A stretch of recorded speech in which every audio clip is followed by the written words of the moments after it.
Hi, I am Roger, Managing Director of Alpha Academy and Genius Integrated School, ALAPPUZHA. 2025 JEE examination. JEE എന്ന് പറയുമ്പോൾ നമുക്കറിയാം engineering സെക്ടറിലെ ഏറ്റവും പ്രാധാന്യമുള്ള എക്സാമിനേഷനാണ് JEE examination. JEE exam തന്നെ രണ്ട് exam ഉണ്ട്, JEE മെയിൻസും അഡ്വാൻസും. NTA ഒക്ടോബർ 2024 ഒക്ടോബർ 18 പുതിയ നോട്ടിഫിക്കേഷൻ അനൗൺസ് ചെയ്തിരിക്കുന്നു. 2025 JEE മെയിൻ എക്സാമിനേഷൻ്റെ എക്സാമിനേഷൻ പാറ്റേണിൽ ചെറിയ ചേഞ്ച് ഉണ്ട്. എന്താണ് ആ ചേഞ്ച് എന്നും നമുക്ക് JEE എക്സാമിനേഷൻ എഴുതി കഴിഞ്ഞാൽ ഏതൊക്കെ ക്യാമ്പസുകളിലാണ് അഡ്മിഷൻ ലഭിക്കുന്നത്, എങ്ങനെയൊക്കെയാണ് JEE എക്സാമിനേഷൻ എഴുതേണ്ടത് എന്നതിനെക്കുറിച്ചൊക്കെ നമുക്കൊന്ന് ഡിസ്കസ് ചെയ്യാം. ആദ്യമായിട്ട് നാം മനസ്സിലാക്കേണ്ടത് 2025 JEE എക്സാമിനേഷനിൽ വന്ന ചേഞ്ച് എന്താണ്. JEE എക്സാമിനേഷൻ എന്ന് പറയുന്നത് രണ്ട് എക്സാം ഉണ്ട്, JEE മെയിൻസും JEE അഡ്വാൻസും. JEE മെയിൻസ് എക്സാമിനേഷൻ എഴുതുന്നതിലൂടെ JEE മെയിൻസ് എക്സാമിനേഷൻ എന്ന് പറയുന്നത് തന്നെ 3 എക്സാം ഉണ്ട്. JEE paper 1, paper 2A, paper 2B.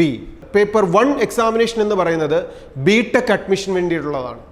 ഈ BTech അഡ്മിഷന് വേണ്ടിയിട്ടുള്ള എക്സാമിനേഷൻ 300 മാർക്കിലാണ് എക്സാമിനേഷൻ 2024 വരെ എക്സാമിനേഷൻ നടന്നിരുന്നത്. 2025 ഇതേപോലെ 300 മാർക്ക് തന്നെ നമുക്ക് പ്രതീക്ഷിക്കാം. 2024 വരെ എക്സാമിനേഷൻ പാറ്റേണിൽ പാർട്ട് എ, പാർട്ട് ബി രണ്ട് പാർട്ടിൽ നിന്നാണ് ക്വസ്റ്റ്യൻ ചോദിക്കുക. അതിൽ പാർട്ട് എയിൽ ഉണ്ടായിരുന്നത് 20 ക്വസ്റ്റ്യൻസും പാർട്ട് ബിയിൽ 10 ക്വസ്റ്റ്യൻസുമായിരുന്നു. ഇതിൽ പാർട്ട് ബിയിലെ 10 ക്വസ്റ്റ്യൻസിൽ 5 ക്വസ്റ്റ്യൻസ് ഓപ്ഷണലായിരുന്നു. ആ 10 ക്വസ്റ്റ്യൻസ് തരുന്നതിൽ ഏതെങ്കിലും ഇഷ്ടമുള്ള 5 ക്വസ്റ്റ്യൻസ് നമുക്ക് സെലക്ട് ചെയ്ത് എഴുതാം. പക്ഷേ 2025 ഓൺവേർഡ്സ് ഇനി ആ സിസ്റ്റം ഇല്ല. പാർട്ട് ബിയിൽ 5 ക്വസ്റ്റ്യൻസ് മാത്രമായിരിക്കും തരിക. ആ 5 ക്വസ്റ്റ്യൻസും നമുക്കറിയാവുന്ന 5 ക്വസ്റ്റ്യൻസിൽ ഏതൊക്കെയാണോ അറിയാവുന്നത് അത്രയും ക്വസ്റ്റ്യൻസ് നമുക്ക് അറ്റൻഡ് ചെയ്യാം. അപ്പോൾ പാർട്ട് എയിൽ 20 ക്വസ്റ്റ്യൻസും പാർട്ട് ബിയിൽ 5 ക്വസ്റ്റ്യൻസും. 2020 വരെ ഈ സെയിം പാറ്റേൺ തന്നെയാണ് ഫോളോ ചെയ്തുകൊണ്ടിരുന്നത്. 2021 to 24 ഇത്രയും വർഷങ്ങളിൽ ഈ ചേഞ്ച് കൊണ്ടുവന്നത് കോവിഡിൻ്റേതായ പ്രത്യേക സാഹചര്യത്തിലാണ്. നമുക്കറിയാം, കോവിഡിൻ്റെ സാഹചര്യങ്ങളിലൂടെ പോയപ്പോൾ വിദ്യാർത്ഥികൾക്ക് ഓൺലൈനായി പഠിക്കേണ്ട സാഹചര്യങ്ങളൊക്കെ വന്നപ്പോൾ ആ പാർട്ട് ബി എന്ന് പറയുന്ന ഒരല്പം ടഫായിട്ടുള്ള ക്വസ്റ്റ്യൻസ് ആണ്. അവിടെ ഒരു ഓപ്ഷൻ കൊടുക്കാനുള്ള പാറ്റേൺ ആണ് NTA കൊണ്ടുവന്നത്. അതുകൊണ്ടാണ് പാർട്ട് ബിയിൽ 10 ക്വസ്റ്റ്യൻസ് തന്നിട്ട് അതിൽ നമുക്കറിയാവുന്ന 5 ക്വസ്റ്റ്യൻസ് അറ്റൻഡ് ചെയ്യാനുള്ളൊരു ഓപ്ഷൻ ഇതുവരെ നൽകിയിരുന്നത്. അതാണ് ഈ 2024 ഒക്ടോബർ 18 നോട്ടിഫിക്കേഷനിലൂടെ NTA ക്യാൻസൽ ചെയ്തിരിക്കുന്നത്. അപ്പോൾ 2025 എക്സാമിനേഷൻ എങ്ങനെയായിരിക്കും? പേപ്പർ 1 എന്ന് പറയുന്ന എക്സാമിനേഷൻ നാം അറ്റൻഡ് ചെയ്യുമ്പോൾ പാർട്ട് എയിലെ 20 ക്വസ്റ്റ്യൻസ് നാം അറ്റൻഡ് ചെയ്യണം, പാർട്ട് ബിയിലെ 5 ക്വസ്റ്റ്യൻസും അറ്റൻഡ് ചെയ്യണം. ഇങ്ങനെ 25 into 3 subjects, physics, chemistry, maths 3 സബ്ജക്ട്സിൻ്റെ 75 ക്വസ്റ്റ്യൻസിന് ഒരു ക്വസ്റ്റ്യൻ ശരിയായിട്ട് അറ്റൻഡ് ചെയ്താൽ 4 മാർക്കും ഒരു ക്വസ്റ്റ്യൻ തെറ്റായിട്ട് അറ്റൻഡ് ചെയ്താൽ -, മാർക്കും ഉണ്ട്. ഇനി പാർട്ട് ബിയിലെ 5 ക്വസ്റ്റ്യൻസിൻ്റെ - മാർക്കിനെ കുറിച്ച് പുതിയ നോട്ടിഫിക്കേഷനിൽ പറഞ്ഞിട്ടില്ല. അതിനി പ്രോസ്പെക്ടസ് വരുമ്പോൾ അതിനെക്കുറിച്ചുള്ള ഡീറ്റെയിൽസ് തരുമെന്ന് നമുക്ക് പ്രതീക്ഷിക്കാം. ശരിയായ ക്വസ്റ്റ്യൻസിന് 4 മാർക്ക് വീതം അവാർഡ് ചെയ്യുമ്പോൾ ടോട്ടൽ 300 മാർക്കിലാണ് JEEയുടെ എക്സാമിനേഷൻ നടക്കുക.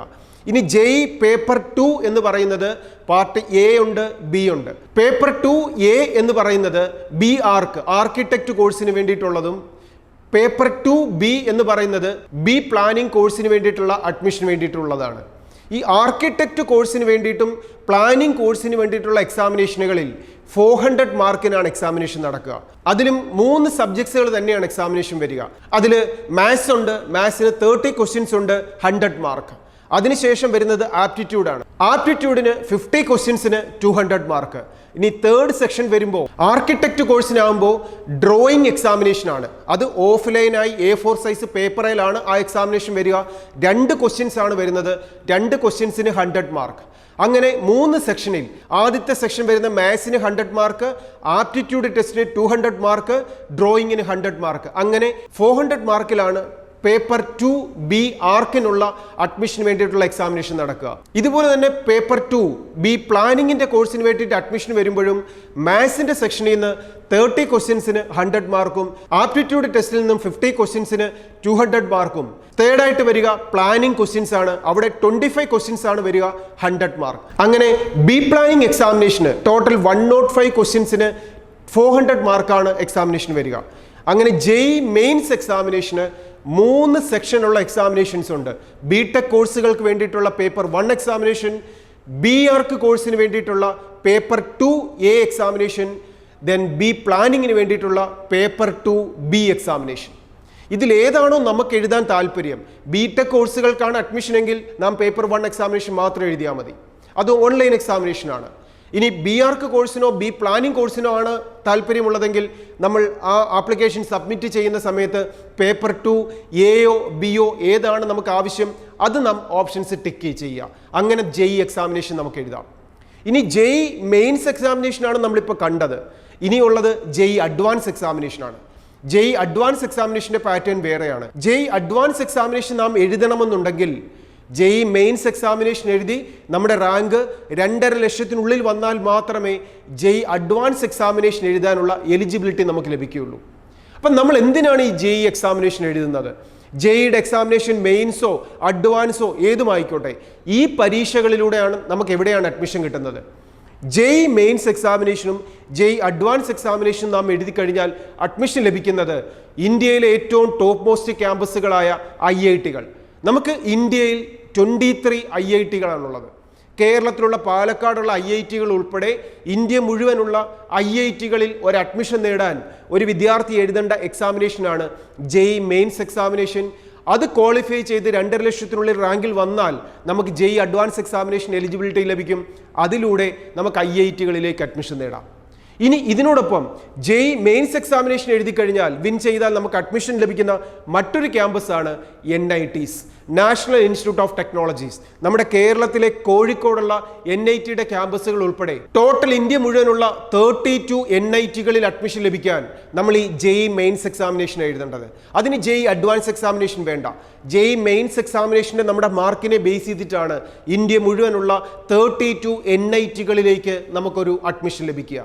ഇനി JEE മെയിൻസ് എക്സാമിനേഷനിലൂടെ തന്നെ നമുക്ക് അഡ്മിഷൻ ലഭിക്കുന്ന മറ്റൊരു ക്യാമ്പസാണ് IIITs, Indian institute of information ടെക്നോളജിയുടെ ക്യാമ്പസ്. ഇന്ത്യ മുഴുവനുള്ള 25 IIITസിലേക്ക് ഒരു അഡ്മിഷൻ ലഭിക്കാൻ നമുക്കറിയാം. കമ്പ്യൂട്ടർ IT മേഖലയിലുള്ള ഏറ്റവും മികച്ച കോഴ്സുകളൊക്കെ പഠിപ്പിക്കുന്ന ഒരു ടോപ്പ് ക്യാമ്പസാണ് IIITs എന്ന് പറയുന്നത്. ഈ ക്യാമ്പസിലേക്ക് ഒരു അഡ്മിഷൻ നേടാൻ ഒരു വിദ്യാർത്ഥി എഴുതി വിൻ ചെയ്യേണ്ട എക്സാമിനേഷനാണ് JEE മെയിൻസ് എക്സാമിനേഷൻ. ഇതിനോടൊപ്പം ഈ JEE മെയിൻസ് എക്സാമിനേഷനിലൂടെ അഡ്മിഷൻ ലഭിക്കുന്ന മറ്റൊരു ക്യാമ്പസാണ് ഗവൺമെന്റ് ഫണ്ടഡ് ടെക്നിക്കൽ ഇൻസ്റ്റിറ്റ്യൂഷൻസ്. ഇന്ത്യയിലുള്ള ടോട്ടൽ 38 GAFTസിലേക്ക് ഒരു അഡ്മിഷൻ ലഭിക്കാൻ ഓരോ വിദ്യാർത്ഥിയും JEE മെയിൻസ് എക്സാമിനേഷനിൽ നല്ല മാർക്ക് സ്കോർ ചെയ്താൽ മാത്രം മതിയാവും. ഇനി ഇതിനോടൊപ്പം തന്നെ സയൻസ് റിസർച്ച് ക്യാമ്പസുകളായ ഇന്ത്യയിലെ ടോപ്പ് മോസ്റ്റ് 7 ഐസറുകളിലേക്ക്, ഈ 7 ഐസറുകളിലേക്ക് ഒരു അഡ്മിഷൻ നേടാനും ഒരു വിദ്യാർത്ഥി വിജയിക്കേണ്ടത് JEE മെയിൻസ് എക്സാമിനേഷൻ എഴുതി JEE അഡ്വാൻസ് എക്സാമിനേഷൻ ക്വാളിഫൈ ചെയ്യുന്നതിലൂടെയാണ് ഈ ഐസറുകളിലേക്ക് ഒരു അഡ്മിഷൻ നേടാൻ സാധിക്കുക. ഇതിനോടൊപ്പം ഈ സയൻസ് റിസർച്ച് സെന്ററിലെ തന്നെ എന്ന് പറയുന്നതിലെ സയൻസ് മേഖലയിലെ ഏറ്റവും മികച്ച ക്യാമ്പസാണ് ബാംഗ്ലൂരിലുള്ള സയൻസ് സെന്റർ എന്ന ക്യാമ്പസ്, ISC ബാംഗ്ലൂർ. ഈ ക്യാമ്പസിലെ ഒരു അഡ്മിഷൻ ലഭിക്കാനും നമുക്ക് JEE എക്സാമിനേഷന്റെ മാർക്കാണ് ആവശ്യമായി വരിക. ഇനി ഇന്ത്യ മുഴുവൻ അഭിമാനിക്കുന്ന ഒരു മികച്ച ക്യാമ്പസ് ഉണ്ട്, ISROയുടെ ക്യാമ്പസ്, IIST. ഈ IISTയുടെ ക്യാമ്പസിലേക്ക് എയ്റോസ്പേസ്, ഏവിയോണിക്സ്, ഫിസിക്കൽ സയൻസ് പോലുള്ള കോഴ്സുകൾക്ക് ഒരു അഡ്മിഷൻ ലഭിക്കാനും ഒരു വിദ്യാർത്ഥി വിൻ ചെയ്യേണ്ടത് JEE മെയിൻസ് എക്സാമിനേഷനും JEE അഡ്വാൻസ് എക്സാമിനേഷനുമാണ്. അപ്പോൾ എഞ്ചിനീയറിംഗ് മേഖല എന്നുള്ളത് മാത്രമല്ല, ഇന്ത്യയിലെ ടോപ്പ് മോസ്റ്റ് IITകളിൽ, NITകളിൽ, IIITസിൽ, GAFTസിൽ, ISTസിൽ, ഐസറുകളിൽ ഇങ്ങനെ ഇനി ഇത് കൂടാതെ ഓരോ സ്റ്റേറ്റിലെയും ഡിഫറെൻറ്റ് ടോപ്പ് മോസ്റ്റ് യൂണിവേഴ്സിറ്റികൾ, പ്രൈവറ്റ് സെൽഫ് ഫിനാൻസിങ് യൂണിവേഴ്സിറ്റികളിലൊക്കെ ടോപ്പ് മോസ്റ്റ് ക്യാമ്പസുകളിലേക്ക്, കോഴ്സുകളിലേക്ക് ഒരു അഡ്മിഷൻ ഫില്ല് ചെയ്യാൻ എപ്പോഴും എലിജിബിലിറ്റിയായി അവർ കൺസിഡർ ചെയ്യുന്നത് JEE എക്സാമിനേഷൻ്റെ സ്കോറാണ്. അതുകൊണ്ട് തന്നെ ഒരു 2025 എഞ്ചിനീയറിങ്ങോ സയൻസ് റിലേറ്റഡ് ആയിട്ട് കോഴ്സുകളോ ഒരു ടെക്നോളജി വൈസുള്ള കോഴ്സുകളോ മനസ്സിൽ ആഗ്രഹിക്കുന്ന ഒരു വിദ്യാർത്ഥിയാണോ, ഏറ്റവും ടാർഗറ്റ് ചെയ്ത് പഠിക്കേണ്ട എക്സാമിനേഷനാണ് JEE എക്സാമിനേഷൻ. എന്നാൽ ഇത്രയും ഉയർന്ന ക്യാമ്പസുകളിലേക്ക് ഒരു അഡ്മിഷൻ ലഭിക്കുകയും ആ ക്യാമ്പസുകളിൽ ജോയിൻ ചെയ്യുന്ന സമയത്ത് തന്നെ നമുക്ക് പ്ലേസ്മെന്റ് മേടിക്കാൻ പറ്റുന്ന ടോപ്പ് മോസ്റ്റ് മികച്ച ക്യാമ്പസുകളിലേക്ക് അഡ്മിഷൻ നേടാൻ ഒരു വിദ്യാർത്ഥി പഠിക്കേണ്ട പോർഷൻസോ ഫിസിക്സ്, കെമിസ്ട്രി, മാത്സ് 11ലെയും 12ലെയും പോർഷൻസ് മാത്രം. അപ്പോൾ അത്രയും കുറച്ച് പോർഷൻസ് നമുക്കറിയാം. NCERTയുടെ അത് CBSE ബോർഡോ സ്റ്റേറ്റ് ബോർഡോ ISCO ഏത് പഠിക്കുന്നവരാവട്ടെ, 3 ബോർഡുകാർക്കും പഠിക്കാൻ ഒരേ ഒരു ടെക്സ്റ്റ് ബുക്കേ ഉള്ളൂ. അതാണ് NCERT ടെക്സ്റ്റ് ബുക്ക്. ഈ NCERTയുടെ 3 subject physics, chemistry, maths, 11th 12th portions ഇത് നല്ല ഡീറ്റെയിൽ ആയിട്ട് പഠിക്കുന്നതിലൂടെ, നല്ല ശ്രദ്ധയോടെ പഠിക്കുന്നതിലൂടെ, കോൺസെപ്റ്റ് ക്ലിയർ ചെയ്ത് പഠിച്ചതിന് ശേഷം ഈ പരീക്ഷകൾക്ക് ക്വസ്റ്റ്യൻ ചോദിക്കുന്ന പാറ്റേൺ മനസ്സിലാക്കി നന്നായി പഠിക്കുന്നതിലൂടെ ഇപ്പോൾ എത്തി നിൽക്കുന്ന ഈ ഒക്ടോബർ മുതൽ നാം നല്ല ഡെപ്തിൽ പഠിച്ചു പോകുന്നതിലൂടെ വിജയിക്കാൻ പറ്റുന്ന ഒരു എക്സാമിനേഷനാണ് JEE എക്സാമിനേഷൻ എന്ന് പറയുന്നത്. ഇനി JEE മെയിൻ എക്സാമിനേഷൻ തന്നെ വർഷത്തിൽ 2 പ്രാവശ്യമാണ് നടത്തുന്നത്. അതിൽ ഫേസ് 1 എക്സാമിനേഷൻ നടക്കുന്നത് ഈ ജനുവരിയിലാണ്, സെക്കൻഡ് ഫേസ് എക്സാമിനേഷൻ ഏപ്രിലും. ഈ 2 പരീക്ഷയും നമുക്ക് എഴുതാം. ഈ 2 പരീക്ഷയിൽ ഏത് എക്സാമിനേഷനാണോ മാർക്ക് കൂടുതൽ നാം സ്കോർ ചെയ്യുക അതാണ് റാങ്കിങ്ങിന് വേണ്ടി കൺസിഡർ ചെയ്യുന്നത്. അപ്പോൾ നാം മനസ്സിലാക്കുക, ഈ ഫസ്റ്റ് ഫേസിലുള്ള എക്സാമിനേഷൻ തന്നെ നമ്മളൊരു 100%ലേക്ക് ഒരു 98%ന് എബോവ് മാർക്ക് നമ്മൾ സ്കോർ ചെയ്താൽ നമുക്ക് ഈ പറയുന്നത് പോലെയുള്ള ടോപ്പ് മോസ്റ്റ് ക്യാമ്പസുകളിലേക്കുള്ള അഡ്മിഷൻ നമുക്ക് ഉറപ്പാക്കാനും സെക്കൻഡ് ഫേസ് എക്സാമിനേഷൻ നമുക്ക് ഈസി ആയിട്ട് എഴുതാനും അല്ലെങ്കിൽ അത് വേണ്ടെന്ന് വെക്കാനും നമുക്ക് സാധിക്കും. അപ്പോൾ ഫസ്റ്റ് ഫേസിൽ നടക്കുന്ന ജനുവരി എക്സാമിനേഷന് തന്നെ ഏറ്റവും മികച്ചൊരു മാർക്കിലേക്ക് എത്താൻ വേണ്ടിയിട്ട് നമുക്ക് ശ്രമിക്കാം. ഇല്ലെങ്കിൽ സെക്കൻഡ് ഫേസിൽ നടക്കുന്ന ഏപ്രിൽ എക്സാമിനേഷൻ, ഇപ്പോൾ ഈ എക്സാമിനേഷനൊക്കെ ഫസ്റ്റ് ഫേസിൽ നടക്കാൻ പോകുന്ന ജനുവരിയിലെ എക്സാമിനേഷന് വേണ്ടി തന്നെ ഇപ്പോൾ തന്നെ JEEയുടെ NTA ആപ്ലിക്കേഷൻ ഇൻവൈറ്റ് ചെയ്യും. ആപ്ലിക്കേഷൻ ഇൻവൈറ്റ് ചെയ്യുന്ന സമയത്ത് എങ്ങനെയാണ് ആപ്ലിക്കേഷൻ സബ്മിറ്റ് ചെയ്യേണ്ടത്, ഓൺലൈനായിട്ട് സബ്മിറ്റ് ചെയ്യുന്ന സമയത്ത് ശ്രദ്ധിക്കേണ്ട ഡോക്യുമെന്റ്സുകളും അപ്ലോഡ് ചെയ്യേണ്ട കാര്യങ്ങളും എന്തൊക്കെയാണ്, ഇതിന് പ്രിപ്പയർ ചെയ്യേണ്ട രീതികൾ എന്തൊക്കെയാണ്, ഇതിനെക്കുറിച്ചെല്ലാം വിശദമായി ആൽഫ അക്കാഡമിയുടെ യൂട്യൂബ് ചാനലിലൂടെ എല്ലാ ഡീറ്റെയിൽസും നമ്മൾ പബ്ലിഷ് ചെയ്യും. ഈ ചാനൽ സബ്സ്ക്രൈബ് ചെയ്യുന്നതിലൂടെ 2025 നമ്മൾ എഴുതേണ്ട എല്ലാ പരീക്ഷകളുടെയും നോട്ടിഫിക്കേഷൻ കൃത്യമായി പേരൻസിലേക്ക് നമ്മൾ എത്തിച്ചുകൊണ്ടേയിരിക്കും. അപ്പോൾ ഈ ചാനൽ സബ്സ്ക്രൈബ് ചെയ്തുകൊണ്ട് എല്ലാ പരീക്ഷകളുടെയും, അത് എഞ്ചിനീയറിംഗ് സെക്ടറിലെ മാത്രമല്ല മെഡിക്കൽ സെക്ടറിലെയും ഓരോ പരീക്ഷകളും ആപ്ലിക്കേഷൻ വരുന്ന സമയത്ത് അതിനെക്കുറിച്ചുള്ള ഡീറ്റെയിൽസും ചെയ്യേണ്ട മെത്തേഡുകളും ആയിട്ട് ആൽഫ അക്കാഡമി യൂട്യൂബ് ചാനലിലൂടെ എക്സ്പേർട്സുകൾ നിങ്ങളോടൊപ്പം കൃത്യമായി എത്തിക്കൊണ്ടേയിരിക്കും. ഇതിനോടൊപ്പം തന്നെ പേരൻസിനോടും വിദ്യാർത്ഥികളോടും സൂചിപ്പിക്കാനുള്ളത് 2025 എക്സാമിനേഷൻ ഇനിയും നമുക്ക് സമയമുണ്ട് പഠിക്കാൻ. നമുക്ക് ആൽഫയുടെ ലോങ് ടൈം കോച്ചിങ്ങിലോ അല്ലെങ്കിൽ ഇൻറ്റൻസീവ് ട്രെയിനിങ് ആയിട്ടുള്ള എക്സ്റ്റെൻഡഡ് ക്രാഷ് കോഴ്സിലോ ഒക്കെ ജോയിൻ ചെയ്തുകൊണ്ട് 2025 എഞ്ചിനീയറിംഗ് മെഡിക്കൽ എക്സാമിനേഷൻ നമ്മുടേതാക്കി മാറ്റാം, വിജയം നമ്മുടേതാക്കി മാറ്റാം. സിസ്റ്റമായിട്ടായി പഠിക്കണം എന്നുള്ളത് മാത്രമേ ഉള്ളൂ. അങ്ങനെ ഒരു അറ്റൻഷനോടെ പഠനവും നിങ്ങൾക്ക് ആൽഫയുടെ ക്യാമ്പസിലേക്ക് ജോയിൻ ചെയ്യുന്നതിലൂടെ നിങ്ങൾക്ക് ഏറ്റവും മികച്ച രീതിയിൽ പഠിച്ച് വിജയം നേടിയെടുക്കാം. പരീക്ഷകൾ ഏതുമാവട്ടെ, വിജയം നേടണമെന്നുണ്ടെങ്കിൽ നമുക്ക് വേണ്ടത് ഒരു പേഴ്സണൽ അറ്റൻഷനും പേഴ്സണൽ കെയറുമാണ്. അതേപോലെ പഠിക്കാൻ, അല്ലെങ്കിൽ നിങ്ങൾ ആപ്ലിക്കേഷൻ സബ്മിറ്റ് ചെയ്യുന്ന സമയത്ത് പരീക്ഷകളെക്കുറിച്ചുള്ള സംശയങ്ങൾക്ക് ആൽഫയുടെ ക്യാമ്പസിലേക്ക് വിളിക്കാം. നിങ്ങളെ ഹെൽപ്പ് ചെയ്യാനും സപ്പോർട്ട് ചെയ്യാനും ആൽഫ അക്കാഡമി കൂടെയുണ്ട്. All the best.